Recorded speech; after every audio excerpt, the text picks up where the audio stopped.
Amém? Todos encontraram? Gálatas 3, a partir do verso 6, diz assim: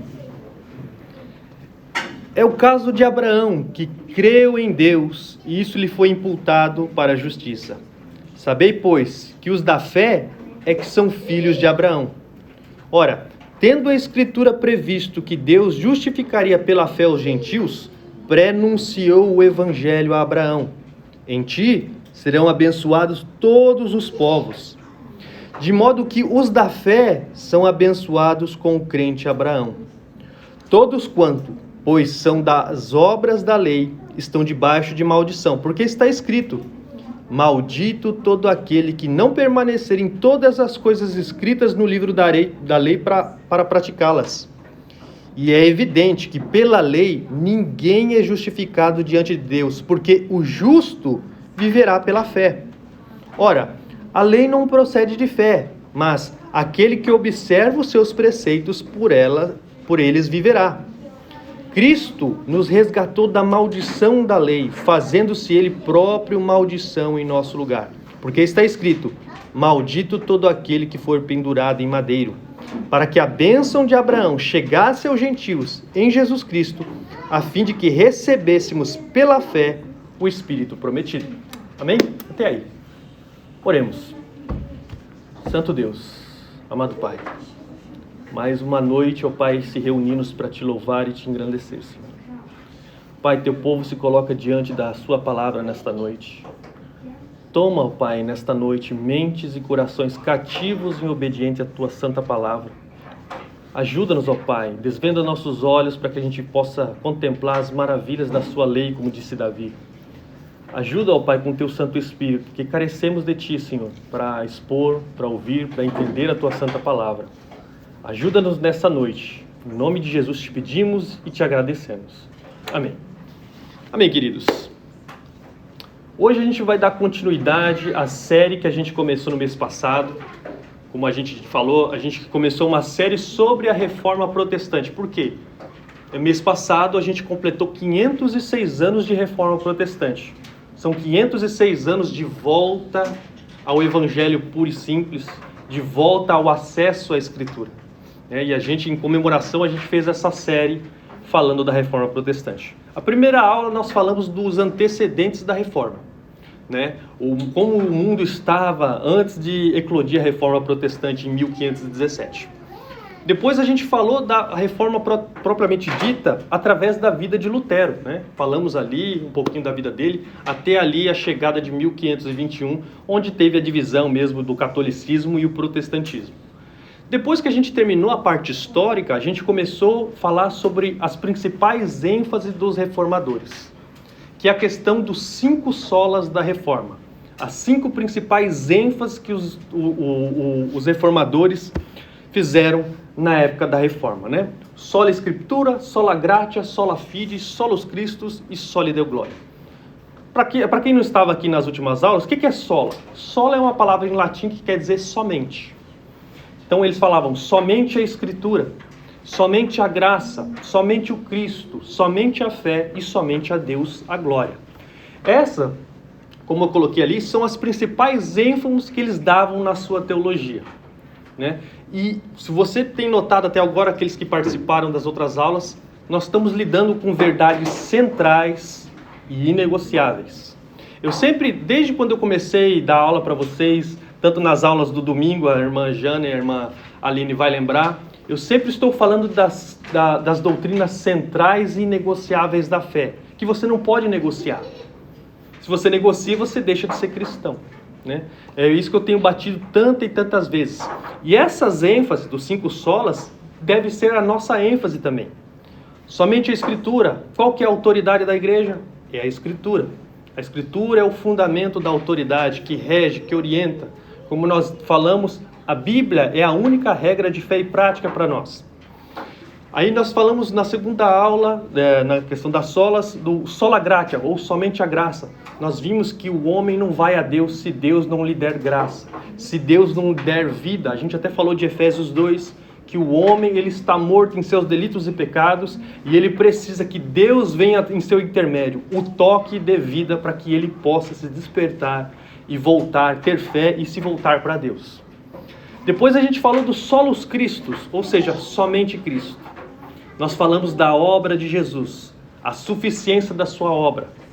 Como até falei, quando vem somente Cristo na mente de vocês, vocês têm que lembrar que Cristo é suficiente. A obra que Ele realizou no Calvário, a obra que Ele realizou durante toda a sua vida, foi para nos salvar. Ela é suficiente, a gente não precisa acrescentar nada à obra dele. Hoje nós vamos falar de sola fide. Sola fide é o quê? Somente a fé. Como nós acessamos a salvação? Mediante a fé. Quando nós depositamos fé em Jesus, no momento em que depositamos fé, nós somos declarados diante de Deus justos, sem pecado, né? Nós estamos, de fato, num status novo para com Deus quando nós cremos, quando nós depositamos confiança em nosso Senhor Jesus. E como eu disse para vocês, são verdades inegociáveis da fé. Não negocie essas doutrinas que vocês têm aprendido aqui. Se vocês negociarem, por exemplo, a graça, negocie a graça para você ver. Você vai virar um pelagiano, como a gente falou. Pelágio cria que se podia ir até Deus sem precisar da graça, sem precisar do dom de Deus. E nós vimos ali na história da igreja que ele foi reputado como um herege, né? Então, tiraram o Pelágio de fora, porque é necessário que Deus venha com nós sobre graça para que nós recebemos vida novamente, né? E possamos se voltar para Deus. Então, como eu falei hoje nós vamos falar do sola fide, ou somente a fé. O que os reformadores queriam dizer com somente a fé? A fé é o único meio de acessarmos a salvação. Somente pela fé somos justificados, ou seja, se tornamos justos diante de Deus. Essa justiça não provém de nós, lembre disso, mas é concedida por Deus através da suficiente obra de Jesus Cristo. Lembre disso. Cristo é suficiente. Ou depositarmos fé na obra de Jesus é suficiente para a nossa salvação. É isso que nós vamos falar hoje. A fé que nós depositamos em Jesus, ela se torna suficiente para nos salvar. Primeiro a gente vai ver o desvio da igreja romana. O desvio da igreja católica romana. Na época e hoje praticamente. Que nem, a gente tem falado constantemente de como estava a igreja na época dos reformadores. Imoralidade, corrupção. O papado se tornou um cargo corrupto no fim da Idade Média, né? A ânsia de poder corrompeu a igreja. E os reformadores, voltando-se para a Escritura, viram que aquela igreja que eles tinham não era a igreja bíblica. Não era a igreja que depositava fé somente em Jesus. Tinha inúmeras coisas para você contribuir para a sua salvação. E a gente falou aqui das peregrinações, da veneração das relíquias, de inúmeras coisas que se tinha que fazer para adquirir mérito, adquirir justiça. Se você chegasse no final e não tivesse adquirido justiça suficiente, você ia para o purgatório, passar um tempo ali sofrendo um pouquinho, por alguns milhares de anos talvez, e depois subiria ao céu, né? Porque você purgou os seus pecados. Mas nós vamos, como eu falei para vocês, a gente vai falar dos sacramentos hoje um pouquinho, né? Dos sacramentos da Igreja Católica. Pedro Lombardo, no século XII, ele escreveu os 4 livros das sentenças e ele falou da questão dos 7 sacramentos da Igreja Católica. Os 7 sacramentos, gente, é algo que acompanha todo o católico desde quando ele nasce até quando ele morre, né? E a Igreja dizia que você, através dos sacramentos da Igreja, batismo, confirmação, que é o crisma, a Eucaristia, a penitência, o matrimônio, a ordenação e a unção dos enfermos, era suficiente para você, conforme você vai vivendo, você vai adquirindo mérito através dessas coisas, através desses sacramentos. E nem, como eu falei, os sacramentos acompanham desde quando você nasce. O batismo, a criança nasce, ela já é batizada, né? Já é introduzida na fé católica mediante o batismo. Depois tem, na idade da razão, né, querida? 15 anos? 7 anos. Então, dos 7 anos.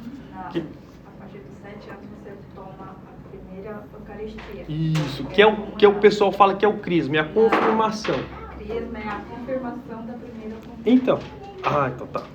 Mas é a confirmação. Você vai falando, não, agora eu vou me tornar um católico de fato. Como para nós seria a criança tomar a decisão, eu quero Jesus, eu vou viver para Jesus a partir de agora.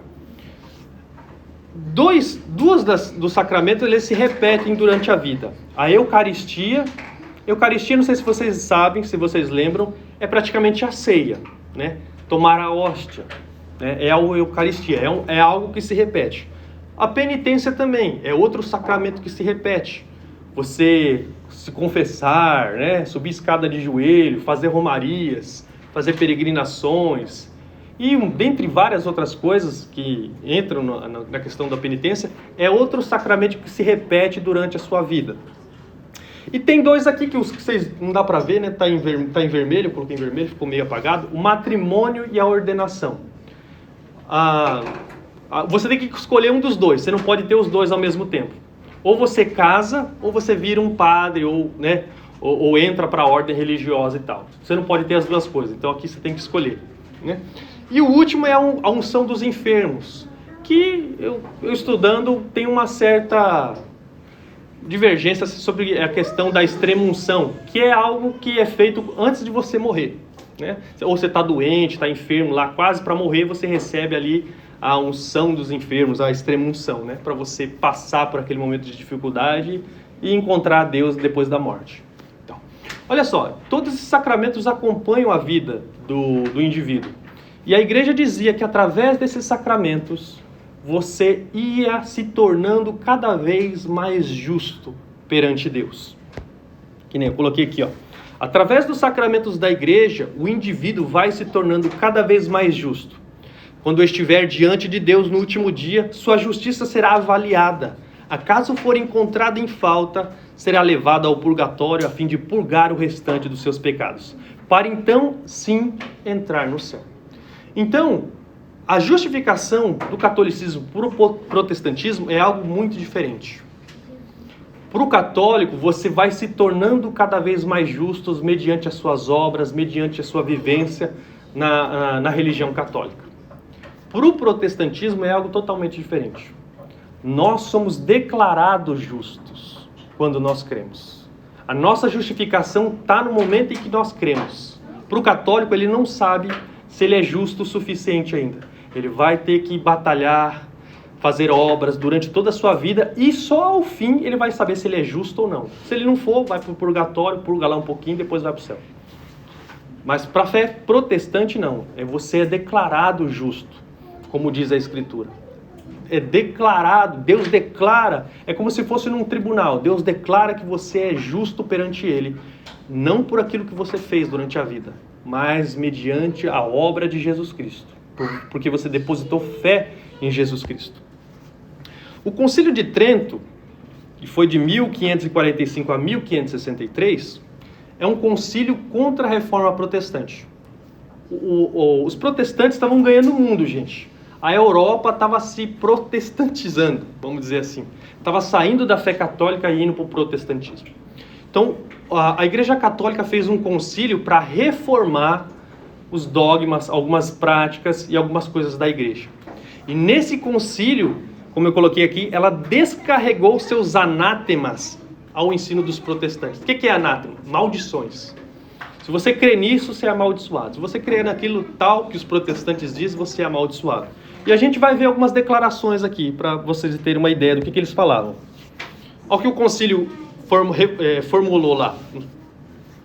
Se alguém disser que pelos ditos sacramentos a graça não é conferida por meio da obra executada, e disser que a fé nas promessas divinas sozinha é suficiente para a obtenção da graça, que seja ele anátema, ou seja, que seja ele amaldiçoado. Porque os protestantes diziam que a promessa é suficiente, né? Que a fé nas promessas divinas sozinha é suficiente para a obtenção da graça, que seja anátema. Não, os protestantes estão dizendo aí que basta crer na promessa divina que você está justificado. E por aí vai.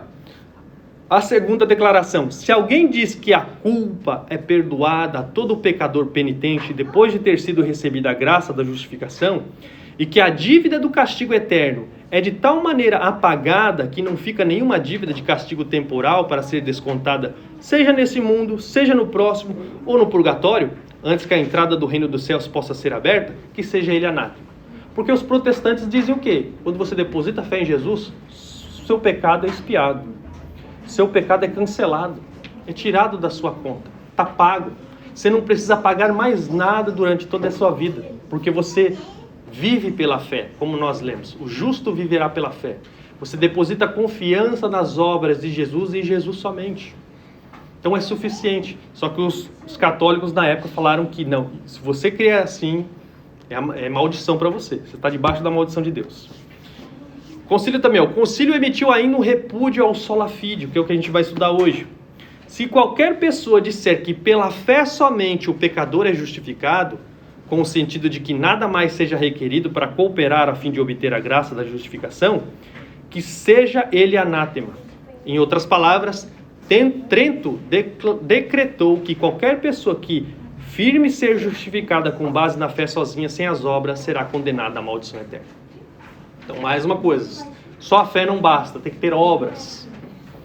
E o repúdio à imputação da justiça, que é a última declaração. Se alguém disser que os homens são justificados, seja pela imputação da justiça de Cristo somente, seja pela remissão de pecados somente, para a exclusão da graça e do amor que é derramado em seus corações pelo Espírito Santo, e que é inerente neles, ou mesmo que a graça pela qual somos justificados é somente o favor de Deus, que seja ele anátema.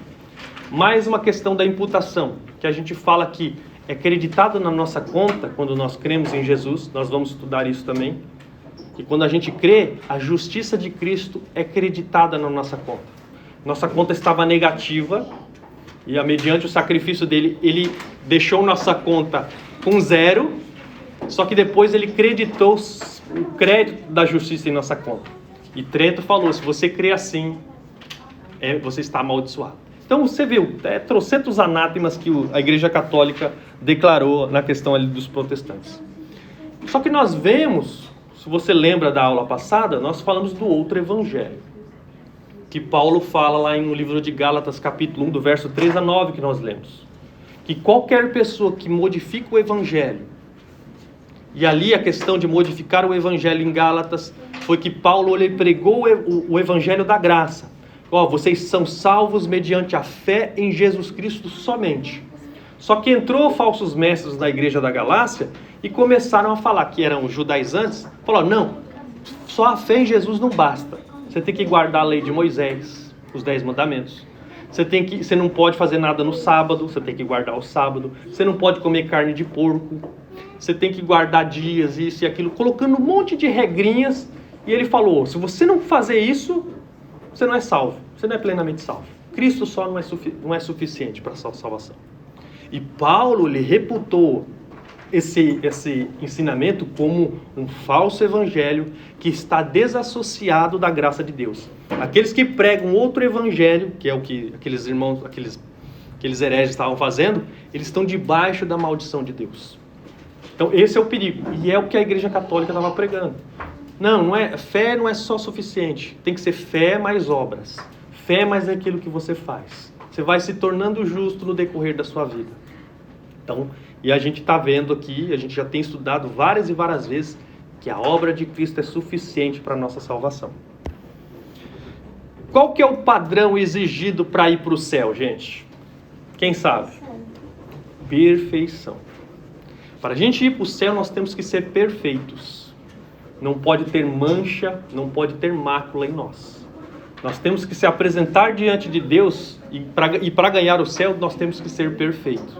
Quem de nós consegue ser perfeito? Ninguém, né? Olha só que Mateus 5,20 diz. Porque vos digo que, se a vossa justiça não exceder em muito a dos escribas e fariseus, jamais entrarei no reino dos céus. Se você estivesse vivendo lá na época de Jesus, você ia ver os escribas e fariseus. Eles eram os religiosos da época. Todo mundo que olhava para um fariseu e um escriba, ele falou, nossa, que homem santo. Porque ele ora nas esquinas, ele jejua, ele faz tudo direitinho, ele conhece a lei e tal.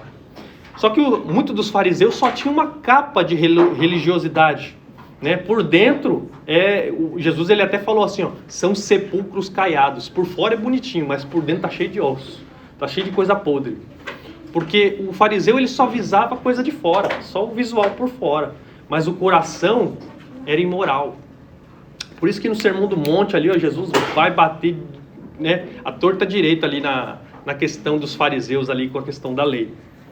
Olha só também o que a continuação do versículo diz, 5,48 de Mateus. Portanto, sede-vos perfeitos, como perfeito é o vosso Pai Celeste. Olha só, nós temos que ser perfeito como Deus é. Como é que a gente vai atingir esse grau de perfeição durante nossa vida? Alguém tem a resposta? Tem a resposta? Para a gente ir para o céu, para a gente receber a salvação, nós temos que ser perfeitos. Olha só o que diz Romanos 7,1. Porventura ignorais, irmãos, pois fala aos que conhecem a lei. A lei aqui é os 10 mandamentos. Que a lei tem domínio sobre o homem por toda a sua vida. Ou seja, desde quando você nasce até o dia que você morre, você está na obrigação de cumprir a lei de Deus. E olha só o que Tiago 2,10 diz. Pois quem obedece toda a lei, mas tropeça em apenas um ponto, torna-se culpado e quebra a lei inteiramente. Então, durante toda a sua vida, você não pode quebrar um sequer mandamento. Se você quebrou um mandamento, você é inferno. Você já é pecador. Não tem chance para você. Porque o padrão para ir para o céu é perfeição. Para ir para o céu tem que ser perfeito, gente. Como é que a gente resolve? Como é que a gente pode chegar diante de Deus e Deus não nos punir? Como é que a gente vai chegar assim na situação que nós nos encontramos? Porque nós somos pecadores. Não há chance para nós. Aí a questão, por que a lei foi dada? Vocês sabem por que a lei foi dada? Alguns aqui certamente sabem, né? Romanos 3, verso 19 e 20 diz assim, ó. Sabemos que tudo que a lei diz, o diz àqueles que estão debaixo dela, para que toda a boca se cale e o mundo todo esteja sob o juízo de Deus. Portanto, ninguém será declarado justo diante dele baseando-se na obediência à lei, pois é mediante a lei que nós nos tornamos plenamente conscientes do pecado. Qual que é o motivo então de Deus ter dado os 10 mandamentos? É para mostrar que a gente é pecador. Quando eu falo desse versículo, eu sempre dou o exemplo da questão da radiografia. Imagina que você está com um problema no pulmão, está um problema no peito, você vai no médico, tira um raio-x e lá mostra o foco, pneumonia. Tá. O médico que te dá a chapa, você vai para casa, faz que nem a mãe ali, ó, coloca a chaleira no fogo, pega a chapa, coloca dentro lá da chaleira, faz um chá e bebe. Vai resolver seu problema? Não vai. Porque aquela chapa não foi dada para resolver o seu problema. Ela foi dada para mostrar a sua enfermidade, para mostrar a sua doença. A mesma coisa a lei de Deus. Ela foi dada para mostrar que a gente não é perfeito. Ela foi dada para mostrar que a gente está doente. Ela foi dada para mostrar que você é pecador. Você e eu somos pecadores. A lei mostra. Quando você se volta para os 10 mandamentos e você é sincero consigo mesmo, você fala, eu já quebrei inúmeros mandamentos. Então isso mostra que nós somos pecadores. A gente vê agora a incapacidade de se tornarmos justos pelo nosso próprio braço, pelo nosso próprio esforço. Adão, o primeiro homem, preste bem atenção nisso. Adão, o primeiro homem, é o representante de toda a raça humana. Ao desobedecer o mandamento de Deus, lá no Éden, ele faz com que a raiz maligna do pecado se aloje no coração de todos os homens. Sua alma se macula com a sórdida e pútrida da corrupção do pecado. Seu coração se entenebrece e faz com que ele anseie por aquilo que é contrário ao caráter de Deus. É o que nós temos falado constantemente aqui, que o pecado corrompeu a nossa natureza. Nós somos maus por natureza. Se eu falar para você, a partir de hoje, cumpra os 10 mandamentos, você não vai conseguir. Você vai quebrar invariavelmente os mandamentos de Deus. Por quê? Mas você não tem vontade? A sua vontade não é mais forte? Pois é. Adão corrompeu na nossa natureza, que a gente perdeu, o que a gente tem falado tantas vezes, a questão do livre-arbítrio. O nosso arbítrio, ele está corrompido. Ele é inclinado ao que é mal. Por isso que a gente não consegue cumprir perfeitamente os mandamentos de Deus. Adão nos legou, nos deu por herança culpa essa que após a morte nos fará receber a ira de Deus. a menos que ela seja removida de nós. Adão, ele não só nos legou, nos deu por herança culpa e morte, como também uma natureza pecaminosa, qual se deleita naquilo que é mal e não deseja aquilo que é bom. Nós temos falado, eu sempre uso bastante Santo Agostinho. Agostinho é fantástico. Ele fala que, lá a gente viu lá no começo das confissões, o nosso coração ele é inquieto enquanto não repousa em Deus. O que é ser inquieto? Ele não tem sossego. E Agostinho, se você ler as confissões de Santo Agostinho, você vai ver que ele pula de um amor ao outro, procurando se saciar. Porque ele procura...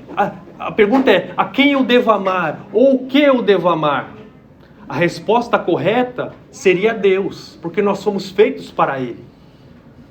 Só que a gente é fadado a dar a resposta errada. A quem eu devo amar? A mim mesmo.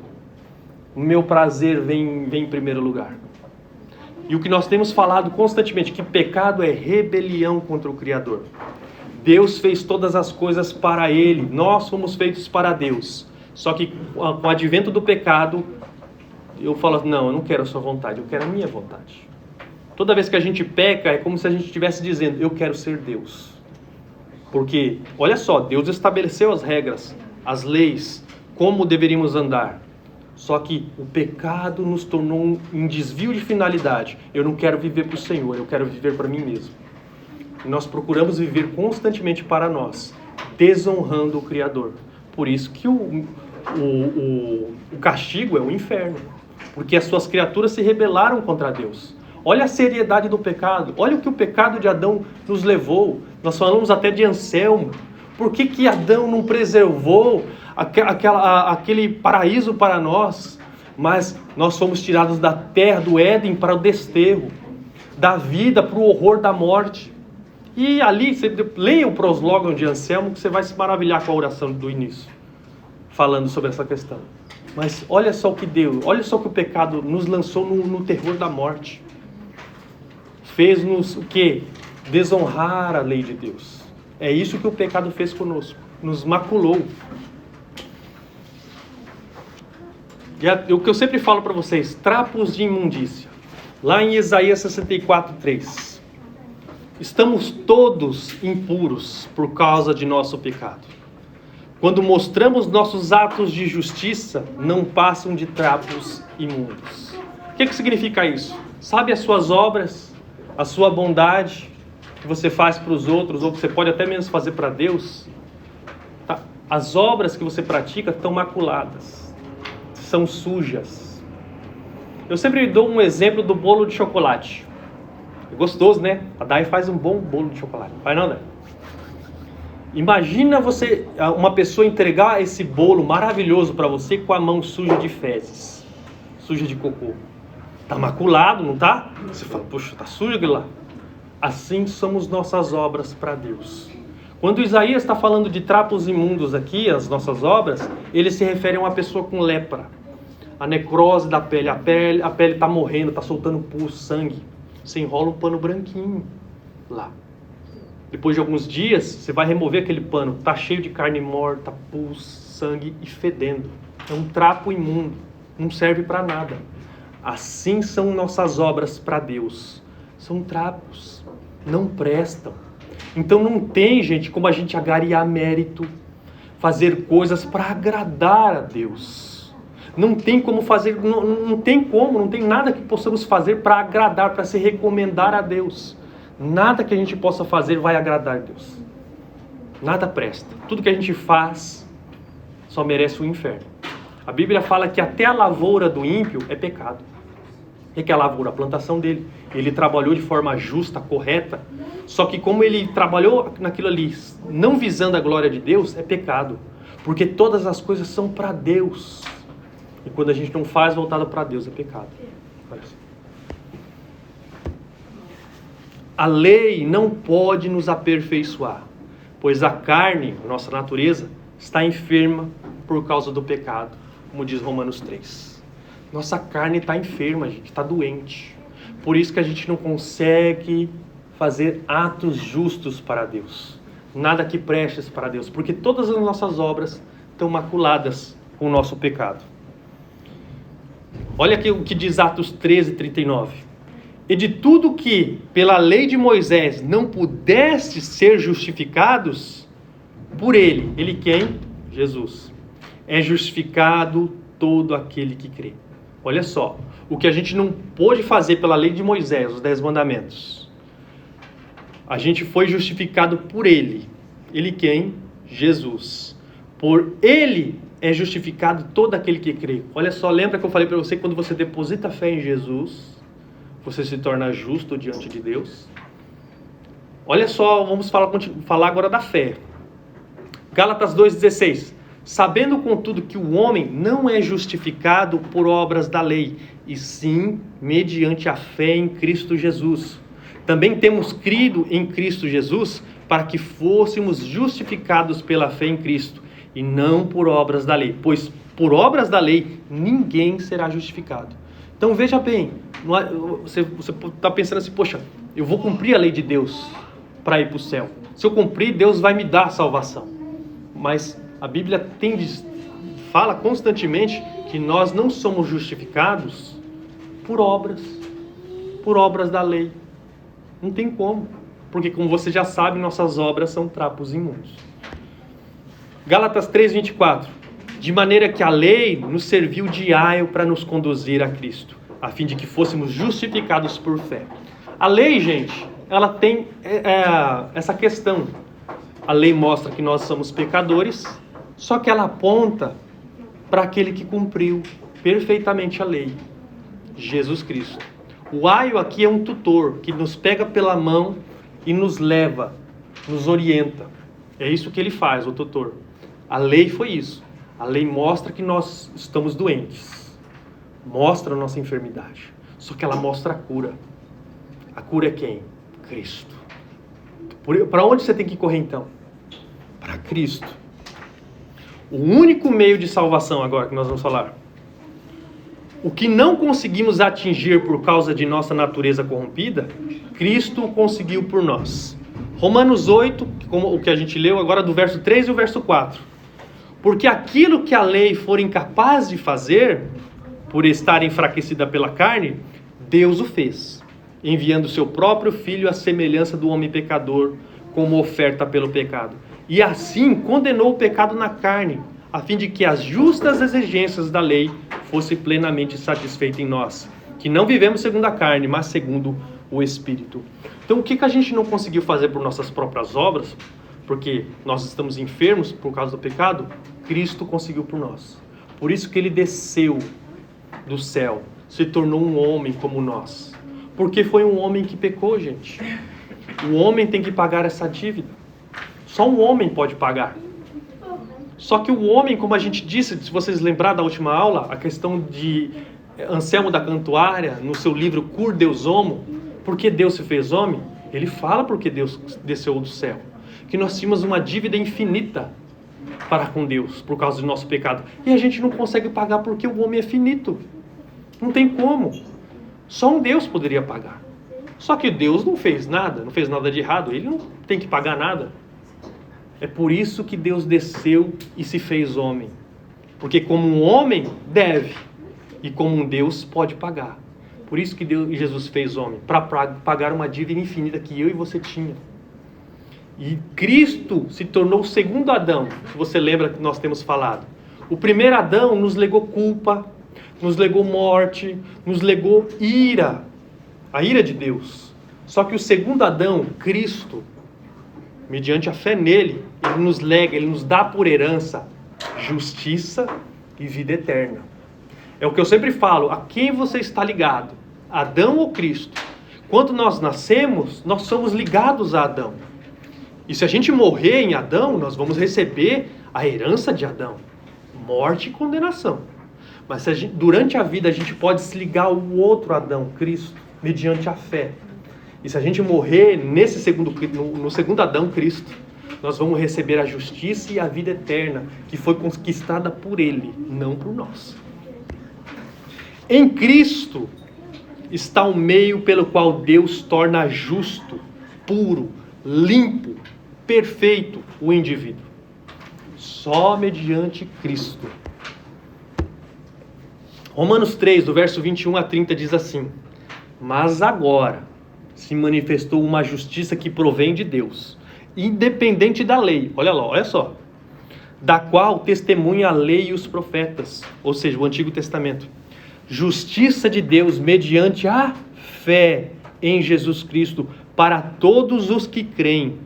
Não há distinção, pois todos pecaram e estão destituídos da glória de Deus, sendo justificados gratuitamente por sua graça, por meio da redenção, ou seja, o resgate que há em Cristo Jesus. Deus o ofereceu como sacrifício para propiciação. O que é propiciação? Vocês lembram? Para apaziguar, né? Para propiciação mediante a fé pelo seu sangue, demonstrando a sua justiça. Em sua tolerância havia deixado impunes os pecados anteriormente cometidos, mas no presente demonstrou a sua justiça a fim de ser justo e justificador daquele que tem fé em Jesus. Onde está então o motivo de vangloriar? É excluído. Baseado em que princípio? Na obediência à lei? Não, mas no princípio da fé. Pois sustentamos que o homem é justificado pela fé, independente da obediência à lei. Deus é Deus apenas dos judeus? Ele não é também dos gentios? Sim, dos gentios também. Visto que existe um só Deus, que pela fé justificará o circunciso e os incircuncisos. Deus trouxe o meio pelo qual nós somos reatados com Ele novamente. E é por meio de Jesus Cristo. Por meio de Jesus Cristo, nós somos colocados num novo status para com Deus. Que status é esse? É o status de justo, não por causa daquilo que a gente fez. Não foi a gente que fez um sacrifício para apaziguar a Deus, para expiar os nossos pecados, ou seja, cancelar os nossos pecados. Foi Cristo. Que nem a gente falou de propiciação a última vez. O que é propiciação? É um sacrifício que é feito para apaziguar uma divindade. Só que nós não temos esse sacrifício para oferecer. O que Deus fez? O próprio Deus envia o sacrifício, seu Filho. Quando Cristo morre naquele Calvário, Deus se satisfaz. Por quê? Eu sempre tenho falado para vocês, o pecado, gente, Deus não pode pegar nossos pecados e varrer para debaixo do tapete. O pecado precisa ser punido. O pecado precisa ser pago. Alguém tem que morrer. Alguém tem que morrer. É que nem eu até falei, imagina um assassino, matou pessoas e tal. Enquanto o Estado não pegar e não condenar o indivíduo, o Estado não sossega. Porque, o quê? O que ele fez? Ele matou pessoas. Então, o Estado não vai sossegar enquanto não colocar o indivíduo na cadeia. Não punir ele. A mesma coisa a Deus. Nosso pecado não podia ser só varrido. Não, eu perdoo. Não. Se Deus não punir o pecado, ele se torna um Deus injusto. Por isso que é necessário o pecado ser punido. E Deus fez isso em seu Filho. Que nem, se você lê em Isaías 53:10, fala que Deus Pai agradou moer Jesus até fazer ele enfermar por causa dos nossos pecados. Porque os nossos pecados, gente, a gente tem falado também sobre imputação. O que é imputação? É colocar algo na conta de alguém. O nosso pecado, todo ele, foi colocado sobre os ombros de Jesus. Foi colocado em Jesus. E Jesus morreu em nosso lugar, gente. É uma troca. É você, tira você e coloca Jesus. E para Deus Pai não punir você, Ele pune Jesus. É o que a gente fala de morte substitutiva. Ele te substituiu no Calvário, na cruz. E eu tenho sempre falado para vocês, olha a seriedade que é isso. Deus Pai esteve sempre plenamente satisfeito com seu Filho por toda a eternidade. Mas no dia que o meu pecado e o seu pecado caiu sobre Jesus, Deus não poupou o seu próprio Filho. Deus agradou moer Jesus até fazer ele enfermar. Porque o meu pecado, o seu pecado estava sobre ele. O sacrifício do Mestre no Calvário expiou os seus pecados, ou seja, cancelou o seu escrito de dívida. Olha o que diz Colossenses 2,14. Tendo cancelado o escrito de dívida que era contra nós e que constava de ordenanças, o qual nos era prejudicial. O que ele está falando aqui? Da lei. A lei nos é prejudicial. Por quê? Nossa natureza está corrompida, nós não conseguimos cumprir, e quando eu quebro, eu só mereço a maldição, a morte condenação. Mas Deus pega esse escrito de dívida, nossa dívida, olha o que ele diz aí, ele encrava na cruz, ele paga. O escrito de dívida que constava contra nós e tinha ordenanças que nos prejudicava, ele tomou inteiramente e encravou ele na cruz. Foi isso que Deus fez no sacrifício de Jesus por nós. Ele morreu em nosso lugar, foi punido em nosso lugar, foi arrancado da terra dos viventes por causa de nossos pecados, recebendo sobre si a ira de Deus no Calvário. A cruz mostra duas coisas: a severidade do pecado e o amor de Deus. Severidade por quê? Custou a vida do Filho de Deus para resgatar-vos da sua situação. Então é sério. O caso em que você se encontra é sério. Você está debaixo da ira, você é pecador. E para te resgatar precisou do próprio Deus morrer. Olha só como isso é sério, gente. Nenhuma outra coisa poderia apaziguar Deus, nos tirar dessa situação. Só o próprio Deus. E a cruz também mostra o amor de Deus. Deus não poupou seu próprio Filho, antes o entregou por amor a nós. Eu gosto muito de Agostinho. Agostinho fala assim, ó, a cruz foi o púlpito onde Deus pregou o amor. E foi mesmo.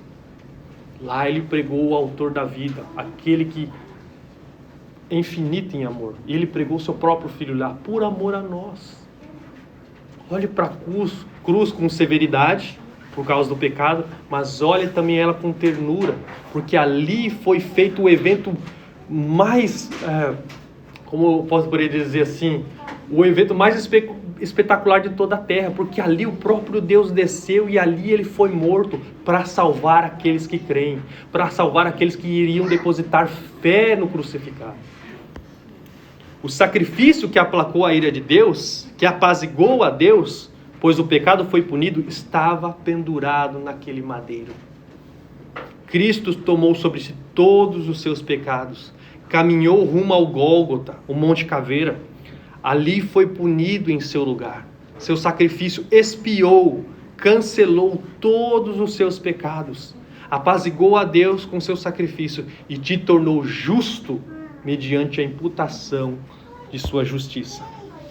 Como eu falei para vocês no começo, justificação é uma declaração. A gente fala que é um termo forense, vem do direito. O juiz examinou o seu caso e não encontrou culpa em você, porque alguém pagou no seu lugar. Cristo pagou. Deus nos declara justo não com base, gente, naquilo que a gente fez, naquilo que a gente faz. Foi com base na obra de Jesus. Cristo toma seus pecados, Cristo morre no seu lugar, Cristo cancela os seus pecados, Cristo apazigua a Deus com o seu sacrifício. E Cristo, é o que eu sempre falo da obediência ativa de Cristo. Cristo nasceu debaixo da lei, viveu da forma que nós deveríamos viver. Como ele viveu? Sem pecado, cumprindo todo o mandamento. Por isso que ele nasceu debaixo da lei, no povo de Israel. Ele cumpriu toda a lei de Deus. Ele tem mérito, ele tem justiça, porque ele nunca pecou, ele cumpriu perfeitamente a lei. Sabe o que ele faz com essa lei? Ele coloca na sua conta, quando você deposita fé nele. Eu sempre falei para a mãe uma vez, mãe, já trabalhando na roça, mãe? Trabalhei, filho, colhendo batata, algodão, um monte de coisa. A senhora ganhava o dinheiro naquele dia, não ganhava, mãe? Aí eu falei para ela, imagina que um dia você não ficou só indisposta, mas inválida. E você precisa daquele dinheiro. Só que você não consegue trabalhar. Só que vai lá, alguém trabalha por você naquele dia. E chega lá, tá aqui o dinheiro, dona Marlene. Você mereceu, mãe? Não fui eu que trabalhei. Foi isso que Deus fez em nosso lugar. Foi isso que Jesus fez. Ele cumpriu a lei de Deus perfeitamente por toda a sua vida, desde quando ele nasceu até sua morte. E esse crédito é colocado na sua conta, quando você deposita fé em Jesus. É por isso que você se torna perfeito aos olhos de Deus. Não por suas obras, mas por aquilo que Jesus fez. Isso é justificação. A obediência perfeita de Cristo é creditada na nossa conta quando cremos. Quando depositamos fé no crucificado. Somente assim Deus nos torna perfeitos, não mediante nossa justiça própria, não por nossas obras que são trapos imundos, mas mediante a justiça, os méritos, as obras perfeitas de Cristo. Dá para entender? Quando você deposita fé em Jesus, gente, seu pecado é expiado, ou seja, cancelado. E a justiça que você deveria apresentar a Deus é colocada sobre você. É por isso que Deus olha para você, você é perfeito, você não tem mais pecado. Porque o sangue de Cristo cobriu a multidão dos seus pecados, te lavou e te deu justiça. Por isso que você pode ir para o céu. Mas para você ir para o céu, gente, você tem que crer. Confiar em Jesus. Olha só o que Romanos 4, do verso 19 e 25 diz. E sem enfraquecer na fé, a gente vai estudar esse texto daqui duas aulas para frente, a gente vai voltar para Romanos. Olha só o texto. E sem enfraquecer na fé, quem está falando? Está falando de Abraão. Embora levasse em conta o seu próprio corpo amortecido, sendo já de 100 anos, e a idade avançada de Sara, não duvidou por incredulidade da promessa de Deus, mas pela fé se fortaleceu, dando glória a Deus, estando plenamente convicto de que ele era poderoso para cumprir o que prometera. Pelo que isso lhe foi também imputado, olha a palavrinha, imputado, ou seja, creditado para a sua justiça. E não somente por causa dele está escrito que lhe foi levado em conta, mas também por nossa causa, posto que a nós igualmente nos será imputado, ou seja, creditado, a saber, a nós que cremos naquele que ressuscitou dentre os mortos, a Jesus, nosso Senhor, o qual foi entregue por causa de nossas transgressões e ressuscitou por causa da nossa justificação.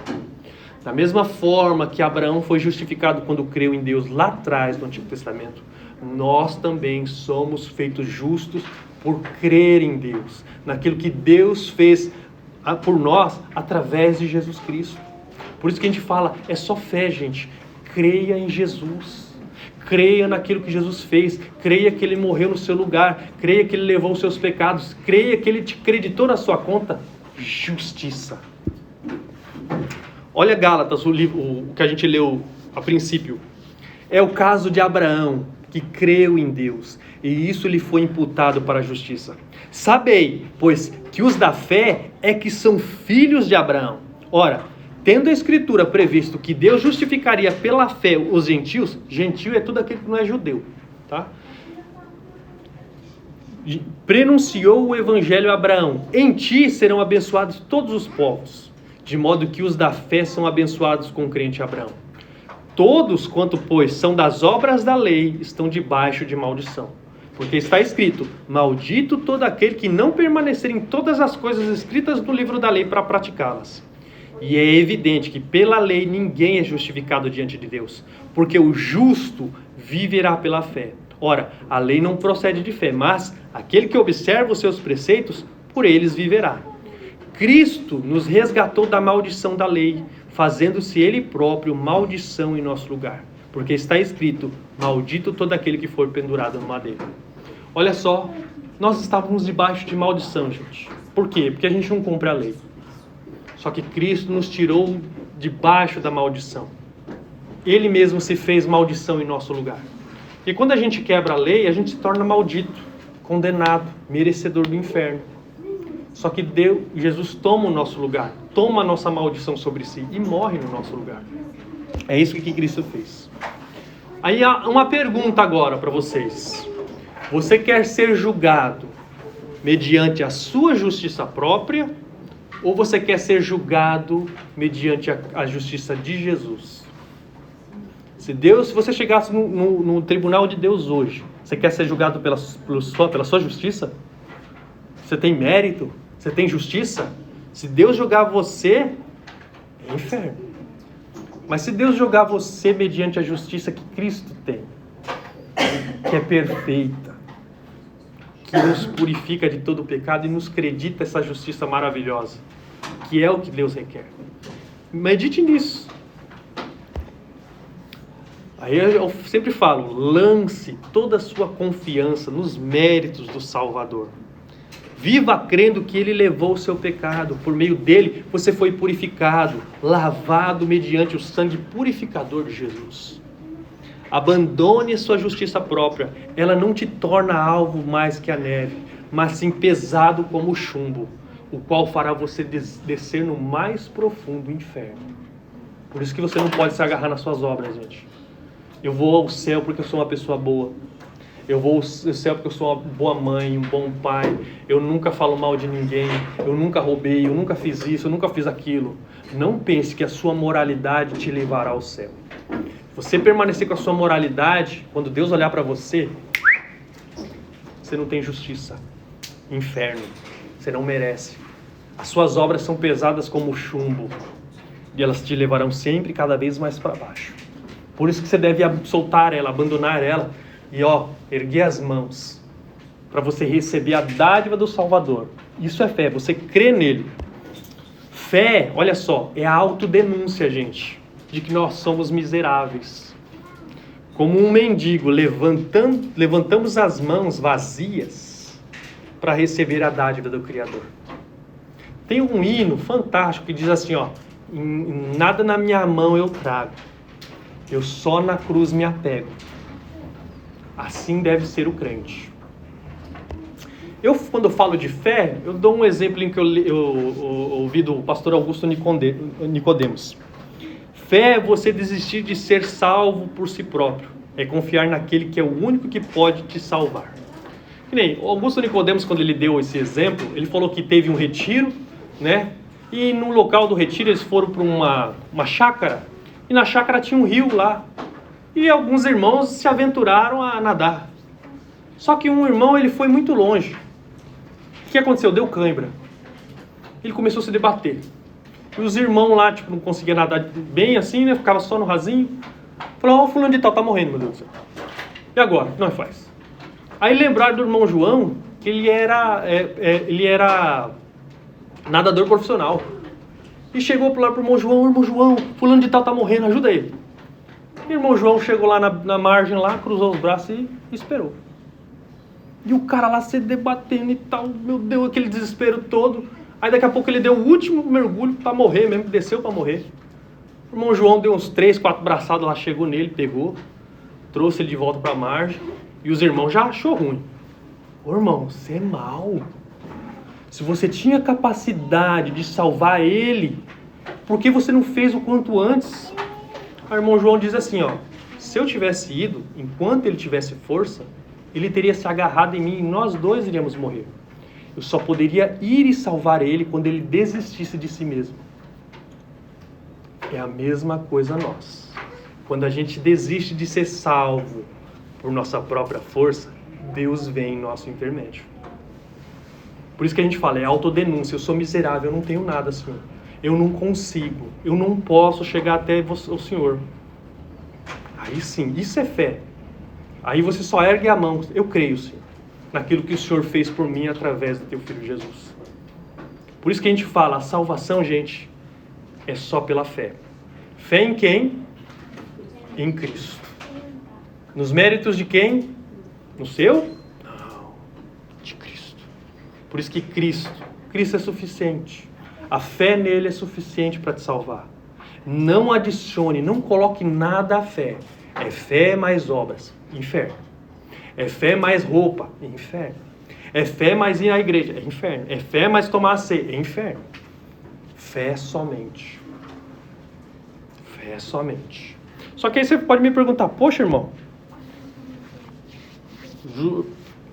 é só fé? Não preciso, eu posso viver de como eu quiser? Posso, irmã ali?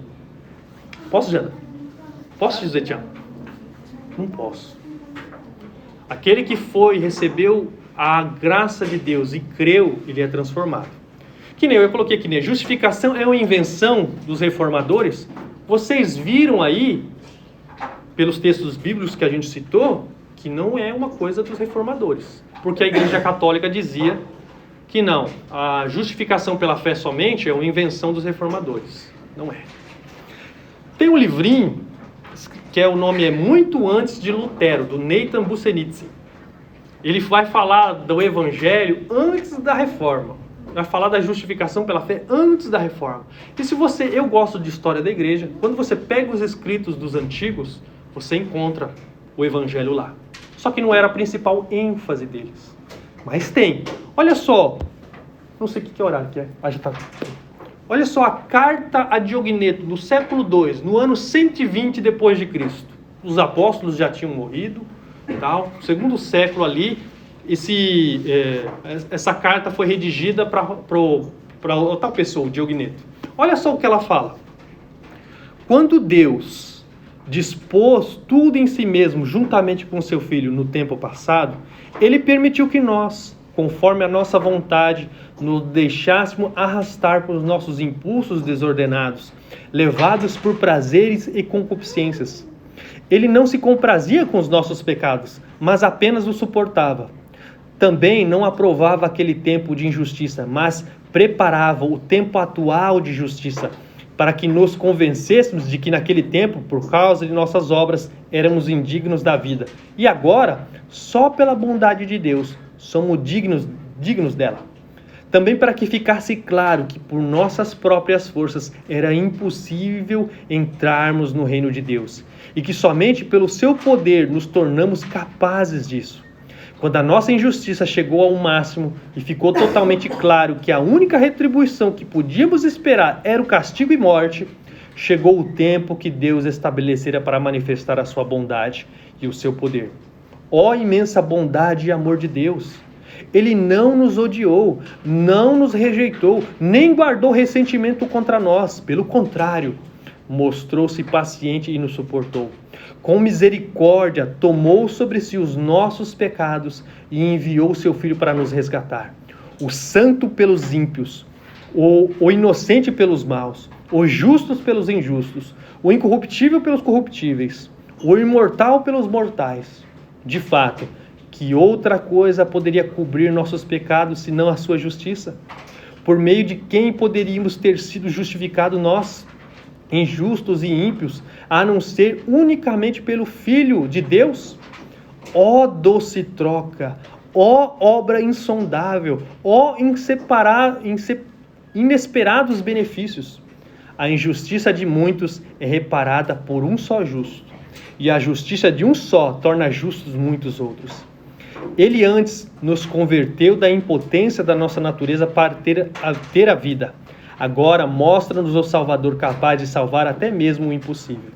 Com essas duas coisas, Ele quis que confiássemos na sua bondade e o considerássemos nosso sustentador, Pai, Mestre, Conselheiro, Médico, inteligência, luz, homem, glória, força, vida, sem preocupações com a roupa e o alimento. Olha só o que a carta de Diogneto fala. Traz o Evangelho. Fala que a gente era impotente, mas Deus, na sua infinita misericórdia, nos veio nos resgatar mediante seu Filho. E os católicos dizem que não, o Evangelho foi algo da reforma. A justificação pela fé foi algo da reforma. Olha o que Clemente de Roma, ele foi o bispo de Roma, ou o pastor de Roma. E todos os pastores de Roma viraram papas, futuramente. Olha só o que ele diz.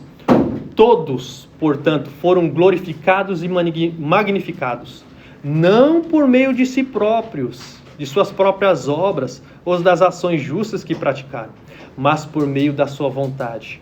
E assim também nós, tendo sido chamados por intermédio da sua vontade, E assim também nós, tendo sido chamados por intermédio da sua vontade em Cristo Jesus, não somos justificados por meio de nós mesmos, ou por meio de nossa sabedoria, compreensão, piedade ou obras que temos praticado em santidade de coração, mas por meio da fé, pela qual o Deus Todo-Poderoso justificou todos que existiram desde o princípio, a quem seja glória para sempre e sempre. Amém. Olha só o que Clemente de Roma diz, ano 96 depois de Cristo. Se você pegar inúmeros escritos na Idade Média, Agostinho, outros da Idade Média, você vai encontrar o Evangelho lá. Só que não era a principal, como a gente falou, as principais ênfases deles. Só que tem. Pega esse livro que eu falei para você, muito antes de Lutero, e também um outro livro, Somente pela Fé, que eu vou mostrar para vocês ao final. Se encontra o Evangelho lá. Tá lá. Não foi uma invenção dos reformadores. Está na Bíblia e está na história da igreja. E um perigo, gente, para a gente estar finalizando já. O desentendimento do evangelho, veja bem, sempre levou a igreja a duas vias erradas: legalismo e antinomianismo. O que é o legalismo? O legalismo é que os judaizantes faziam: fé mais obras. Não basta fé, eu tenho que fazer coisas. Tenho que fazer coisas e tal para receber a salvação de fato. Isso é legalismo. Isso é outro evangelho, gente. Isso leva ao inferno, tá? Porque a salvação é fé somente. Você vai fazer obras, sim. Só que as obras não é para você adquirir salvação. As obras é uma consequência de um coração transformado por Deus, que quer fazer, que quer cumprir a lei de Deus, que quer fazer coisas boas obras, né? Para Deus, para glorificar a Deus, não para receber salvação. Lutero até falou assim, Martinho Lutero, reformador: Deus não precisa das suas obras, irmã Alê, mas o seu próximo sim, o seu vizinho precisa. Por isso que faça as obras, não para receber a salvação, mas para abençoar outras pessoas. O antinomianismo, gente, é o contrário do legalismo.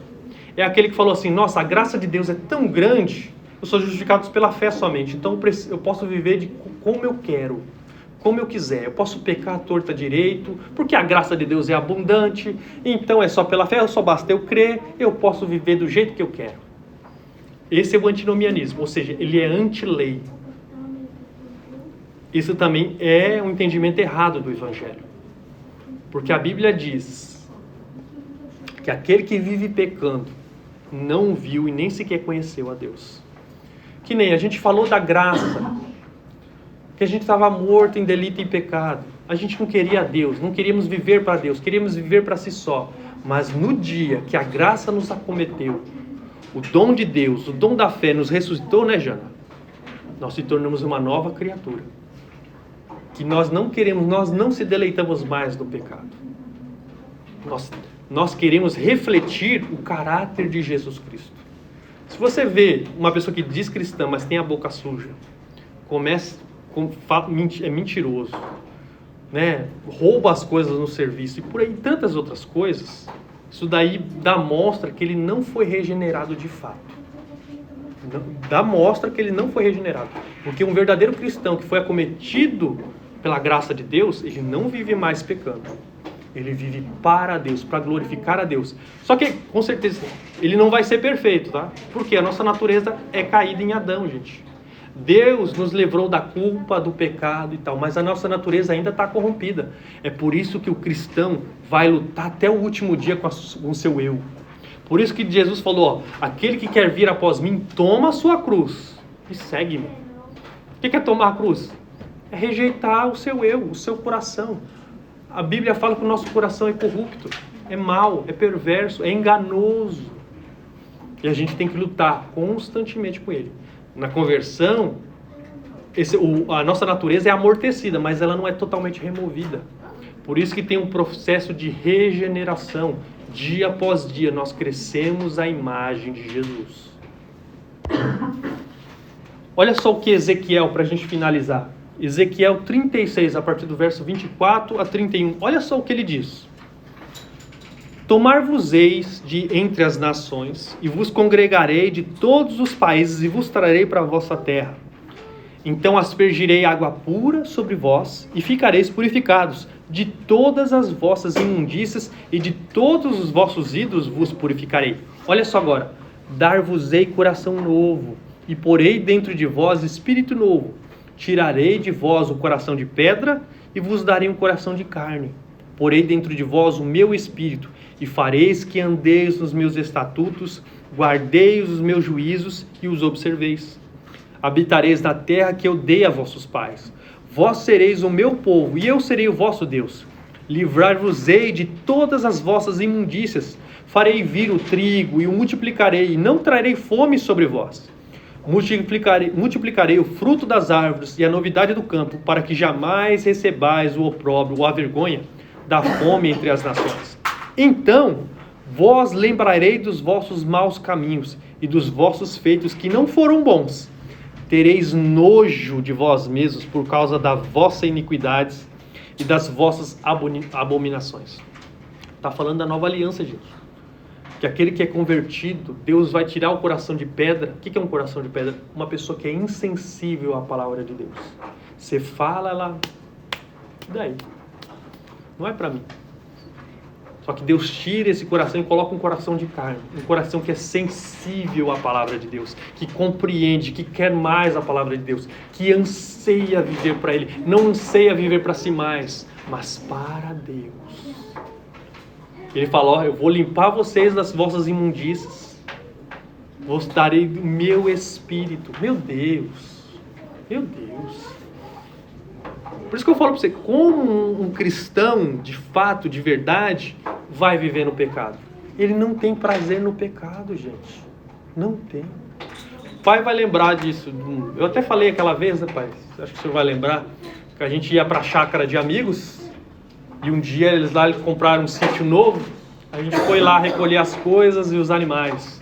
Chegou na parte dos animais, tinha uma porca lá, chamada Hilda Furacão. O bicho era grande, né? A gente tirou ela daquele chiqueiro, deu um banho, deixou bonitinho. Mas na hora que ela escapou, para onde ela foi? Ela foi pro chiqueiro de novo. E eu sempre uso esse exemplo. Imagina um porco e uma ovelha. Você tira eles do chiqueiro, tá lá enlameado, limpa, bonitinho. Só que o coração do porco, a natureza dele anseia por aquela pocilga. A ovelha pode ir até lá, ela pode cair lá, só que ela não vai permanecer lá, gente. Ela não tem prazer. O lamaçal lá é o pecado. Tem gente que anseia ficar lá e rolar no pecado. As ovelhas de Cristo podem até cair daquele lá, só que elas não vão permanecer no pecado. Por isso que eu falei para vocês, um cristão que vive pecando não viu e nem sequer conheceu o Senhor. Não foi transformado pelo Espírito Santo. Então, meditem nisso. Aquele que foi justificado de verdade, que recebeu a fé salvífica, verdadeira, ele vive para Deus, ele não vive mais para si. Pois não me envergonhe do Evangelho, porque é o poder de Deus para a salvação de todo aquele que crê. Primeiro do judeu e também do grego. Visto que a justiça de Deus se revela no Evangelho de fé em fé, como está escrito, justo viverá pela fé. Evangelho é poder. Por isso que Paulo fala, eu não me envergonho do Evangelho porque é o poder de Deus. A palavra no grego é dunamis. Dunamis vem da onde a gente tira a palavra dinamite. É algo explosivo, poderoso. O Evangelho que nos acomete, ele nos revive, nos ressuscita, tá? Porque Efésios 2 diz que a gente estava morto. E Deus veio e nos deu vida. Por isso que o cristão é uma pessoa diferente das outras. Ele reflete no seu caráter a imagem de Jesus. E ele vive pela fé, gente. Ele vive crendo que Cristo fez tudo por ele. Creia e morra nessa fé. Assim você pode ir para o céu. Amém? Agora aqui, aqueles que querem gastar dinheiro. A irmã Aline já até... livros excelentes para vocês estudarem o que a gente falou hoje. Né? É, né? Principalmente aqui, o Justificação pela Fé são como é que fala? São escritos por várias pessoas, Joe Bick, John MacArthur, R.C. Sproul e dentre outros, eles falando sobre a justificação pela fé. Né? Somente a fé também, ele vai abordar a doutrina da justificação na história da igreja, na Bíblia e em inúmeras coisas assim, para vocês entenderem mais a justificação. O outro ali do Charles Slater, justificação e regeneração, gente. Ou seja, aquele que foi justificado, que depositou fé em Jesus, foi justificado, ele cresce a cada dia mais a imagem de Jesus. Ou seja, é o que a gente fala de regeneração. Então, peguem esse livro aí, Justificação e Regeneração. O outro ali, o que eu falei, muito antes de Lutero, o Evangelho antes da Reforma. E os demais de baixo aqui, o que a gente tem tratado já, né? Já falei bastante deles, é para saber um pouco mais dos solas da Reforma e por que a Reforma ainda é importante hoje, tá certo? Então peguem esses livros aí para estudarem, né? Para vocês se aprofundarem naquilo que a gente disse hoje. Amém? Vamos orar? A gente terminar?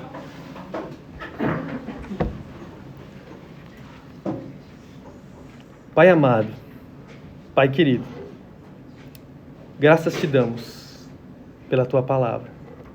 Graças te damos, ó Pai, por aquilo que o Senhor fez por nosso intermédio mediante Jesus Cristo.